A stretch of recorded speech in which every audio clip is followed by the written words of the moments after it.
अस्सलाम वालेकुम all of you. आज हम बात करेंगे हार्मोनल इम्बैलेंस पे कि कैसे आपका जो हार्मोन लेवल है वो ख़राब हो जाता है, डिस्टर्ब हो जाता है। इसका रीज़न क्या होती है? हार्मोन अगर ख़राब होंगे तो आपका जो मेंस्ट्रुअल साइकिल है वो सारा डिस्टर्ब हो जाएगा, आपकी रूटीन ख़राब हो जाती है और साथ-साथ क्या होता है कि जितने भी यंग कपल्स हैं जिनमें प्रेगनेंसी है वो नहीं हो रही होती। हार्मोनल इम्बैलेंस के लिए कौन-सी डाइट होनी चाहिए? बढ़ता जा रहा है ये सब बहुत ज़्यादा कॉमन वजह हमारा लाइफ़स्टाइल है। अब लाइफ़स्टाइल में हमारी डाइट ही नहीं आ जाती, हमारा फ़िज़िकल एक्टिविटी का ना होना, हमारा हर वक़्त घरों में कैद रहना। अब बाहर जाकर अगर आप देखें तो जो हमारे बड़े बूढ़ों की रूटीन हुआ करती थी कि वो वॉक करते थे, फ़िज़िकल एक्टिविटी करते थे, वो सब हमारे में नहीं है, हमने छोड़ दी हैं ये चीज़ें। हमारा घरों में कैद रहना, हर वक़्त फ़ोन में घुसे रहना और जंक फूड का इस्तेमाल बहुत ज़्यादा होना। अब ये सारी चीज़ें जो है ना ये यंगस्टर्स में बहुत पाई जा रही हैं क्योंकि उनकी रूटीन क्या है कि रात को देर तक जागना, फ़ोन का इस्तेमाल करना और सुबह देर तक उठना। जब सारी दुनिया सो रही होती है तो उस टाइम हम लोग क्या है, हम लोग जाग रहे होते हैं। ये एक रियलिटी है, ठीक है? जिसमें जो है ना वो हमारा हार्मोनल इम्बैलेंस है ना वो लिंक करता है। कई दफ़ा जो हमारा लाइफ़स्टाइल है वो हमारी मर्ज़ी होती है और कई दफ़ा हमारी मजबूरी होती है उसको फ़ॉलो करना। मजबूरी कैसे होती है कि कुछ लोग होता है जो कॉल सेंटर्स की जॉब करने वाले हैं। अगर कॉल सेंटर को छोड़ के देखा जाए तो मोस्टली डॉक्टर्स भी ऐसे हैं जिनको नाइट ड्यूटीज़ करनी पड़ती हैं, तो वो एक अलग चीज़ है। अगर आपको मजबूरी है, आपका काम है तो आपको करना है, ज़ाहिर बात है। अगर आपको मजबूरी भी नहीं है, आपका शौक है, यंगस्टर्स में क्या है उनको शौक है कि रात तक जी वो देर तक जाग रही हैं, फ़ोन का इस्तेमाल कर रहे हैं और साथ में खा पी रहे हैं।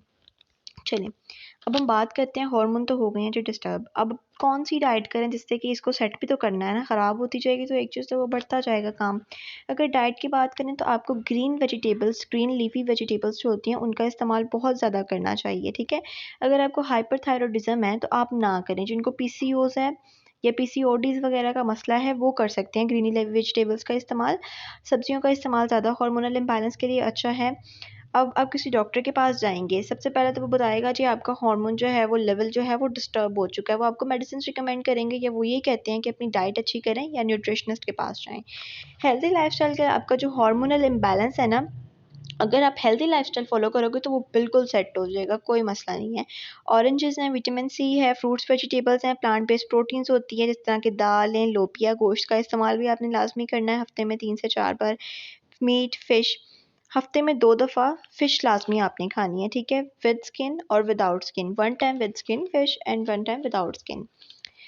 3 दफ़ा दालों का इस्तेमाल। पीसीओएस का मसला है तो आप अपना जो डेयरी प्रोडक्ट्स हैं ना मतलब मिल्क पी प्रोडक्ट्स इसको रिमूव कर दें। दूध पी रहे हैं तो उसमें हल्दी डाल के आप दूध का इस्तेमाल करें। अगर आपने दही खाना है जिनको पीसीओएस का मसला है, हार्मोनल इम्बैलेंस की बात नहीं हो रही, पीसीओएस का जिनको मसला है, अलसी डाल के दही का इस्तेमाल करें।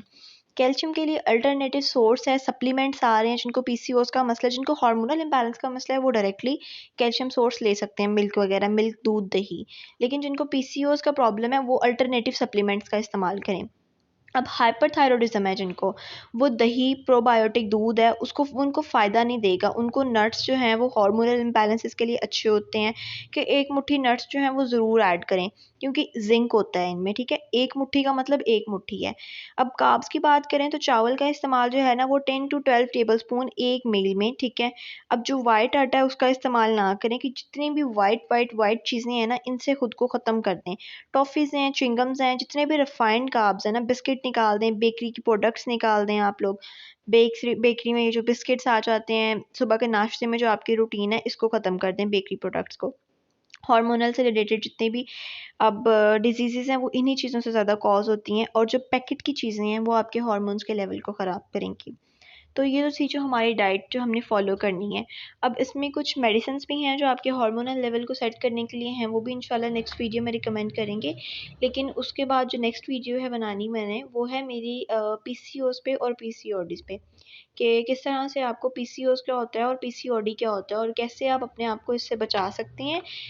अभी भी टाइम नहीं गुज़रा, अभी भी बहुत टाइम है। अभी भी आप चाहें तो अपना लाइफ़स्टाइल बेहतर करके, अपना डाइट प्लान अच्छा करके आप खुद को ठीक कर सकते हैं, अपनी हेल्थ को मेंटेन कर सकते हैं, अगर आप करना चाहें तो। अगर आपने सोच लिया है कि आपकी डाइट नहीं ठीक हो सकती, आपकी हेल्थ नहीं ठीक हो सकती, कुछ नहीं ठीक हो सकता, आप टाइम वेस्ट कर रहे हैं, तो फिर तो कुछ नहीं हो सकता। हिम्मत करनी है आपको और सब ठीक हो जाए। अच्छा, यहाँ पे एक और बात, कई पेशेंट्स ऐसे आते हैं जो कहते हैं कि सिस्ट बन गई थी, हमने तो खाई थी प्रेगनेंसी की मेडिसिन, प्रेगनेंसी नहीं हुई लेकिन सिस्ट बन गई। उसका रीज़न क्या होता है? उसका रीज़न ये होता है कि अगर आपको पीसीओएस है, अगर आपको पीसीओडी है, अगर आपका जो हार्मोन है ना वो डिस्टर्ब है, मतलब आपका एफएसएच डिस्टर्ब है, आपका एलएच डिस्टर्ब है, तो आपको प्रेगनेंसी तो होगी। मोस्टली पेशेंट्स को प्रेगनेंसी होती है, लेकिन विदिन 2 मंथ 3 मंथ उनका मिसकैरेज हो जाता है, क्योंकि उनमें क्या होता है कि ब्लड जो है ना वो क्लॉटिंग में रुक जाता है। तो आप किसी भी नॉर्मल डॉक्टर के पास जाते हैं ना, गायनेकोलॉजिस्ट की बात नहीं हो रही, तो वो आपका अल्ट्रासाउंड करते हैं, या अल्ट्रासाउंड नहीं भी होता तो वो आपको कह देते हैं जी कि आप तो प्रेग्नेंट हैं। ठीक है, तो आपके लिए यही एक बहुत बड़ी खुशी की बात होती है कि चलें जी, हमने इतना ट्रीटमेंट करवाया तो प्रेगनेंसी स्टार्ट हो गई। लेकिन वो प्रेगनेंसी नहीं होती, वो आपकी ब्लड की क्लॉटिंग होती है, सिस्ट बन जाती है, ब्लड रुक जाता है आप में। ठीक है, उसके लिए आपको क्या करना है? शादी होती है एक, अगर हम पूरे एक साइकिल की बात करें, शादी के बाद 6 मंथ के बाद 5 मंथ के बाद क्या होता है कि फैमिली प्रेशर होता है। अब फैमिली कहती है कि बेबी तो अब होना ही चाहिए, अब तो मस्ट है।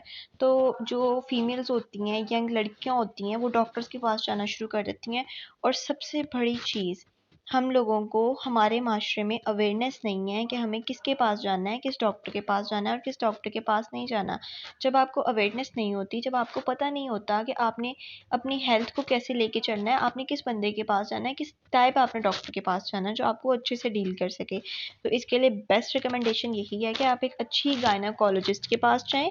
अगर आप गायनाकोलॉजिस्ट के पास नहीं जाना चाहते तो आप एक अच्छे न्यूट्रिशनिस्ट के पास जाओ, डाइटिशियन के पास जाओ, जो आपको एक अच्छा डाइट प्लान दे सके, जो आपको डील कर सके। फर्स्ट ऑफ ऑल जानना है आपने, तो आपको चाहिए कि आप गायनाकोलॉजिस्ट के पास जाएं, क्योंकि उसमें क्या होगा कि वो एक आपका लाइफस्टाइल देखेंगे पूरा, वो एक पूरा आपका साइकिल देखेंगे कि आया कि आपको जो पीरियड्स हैं वो रेगुलर हैं, आपको कोई प्रॉब्लम तो नहीं है, आपका जो हार्मोन इम्बैलेंस है वो बिल्कुल लेवल पे है, या उसका लेवल क्रॉस हो चुका है, या वो डाउन हो रहा है, या वो अप हो रहा है, वो ये सब चीज़ें देख के आपको मेडिसिन रिकमेंड करते हैं। तो यही है कि आपको एक अच्छी गायनेकोलॉजिस्ट के पास जाना चाहिए। नेक्स्ट हम डिस्कस करेंगे कि पीसीओएस और पीसीओडी ये सारी चीज़ें क्यों होती हैं, क्योंकि ऑब्वियसली ज़ाहिर सी बात है, अगर आपकी बॉडी में कुछ हो रहा है, कोई प्रॉब्लम स्टार्ट हो रही है, तो उसका कोई ना कोई तो रीज़न है ना। विदाउट एनी रीज़न कभी आपने देखा है कि कोई मसला हुआ हो? तो हम सारा यही डिस्कस करेंगे कि यंग जनरेशन्स में पीसीओडी और पीसीओएस क्या होता है। और ये चीज़ देखने वाली और सोचने वाली होती है, कोई भी बीमारी है तो उसका इलाज है, और यकीनन इसका इलाज भी है। देखिए पता क्या होता है, जब आप हिम्मत हार जाते हैं ना, कि ये मैं उन कपल्स के लिए बोल रही हूँ जो कब से प्रेगनेंसी के लिए ट्राई कर रहे हैं, मेडिसिन्स ले रहे हैं, हार्मोनल इम्बैलेंसेस हैं, पीसीओएस पीसीओडीज़ हैं, प्रेगनेंसी नहीं हो पा रही होती। तो अगर नहीं हो रही तो कुछ चीज़ें जो हैं उसमें अल्लाह पाक की रज़ा भी होती है। और कई केसेस में ऐसे होता है कि आप एक वही बात दोबारा मैं रिपीट करना चाहूँगी कि आप अच्छे गायनेकोलॉजिस्ट के पास लाज़मी जाएँ, अगर आपको अपनी सेहत से प्यार है तो। अदरवाइज़ आपकी मर्ज़ी।